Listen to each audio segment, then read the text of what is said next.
Mga ka-repairman, nakabit na natin yung ginawa nating flush door. Yan siya. Bali ayusin lang natin yung hamba na pinagbakbakan. Ganun lang kadali mga ka-repairman pag yung ganito ay expansion bolt yung gamitin. Yan. Sobrang dali lang. Naka-expansion yan mga ka-repairman yan.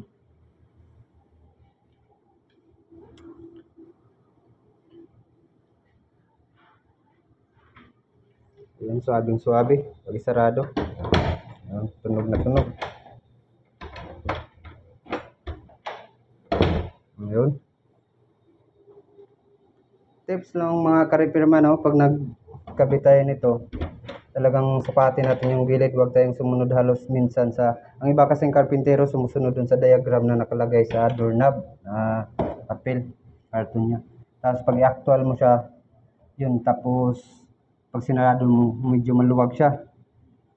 Kaya pag magbase ka talaga, pag magbutas ka, dito okay lang sundan mo yung 6 mm niya na sukat, pero dito talaga i-actual mo kung magkano yung lapad ng groove mo dito.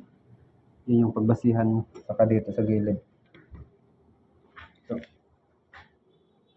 dito ka magsukat mga ka-repairman, itong gilid na to sa banggaan, sa nosing mismo ng natin, sa basyada ng hamba natin. Diyan ka magsukat, papunta dito, ito.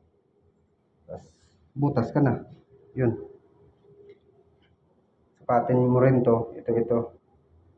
Nasukat mo itong gilid, sukatin mo rin itong gilid. Mula dito, papunta dito sa gilid. Ito ang final niya, mga ka-repairman, no? Tips lang yan mga ka-repairman sa mga karpintero natin. Para pag sinarado mo siya, yun, tunog. Kahit itulak mo, hindi yan gagalaw. 0-0 baga. So, yan lang muna sa ngayon mga ka-repairman, no? Nakakabit na natin. Kunting kaalaman na naman.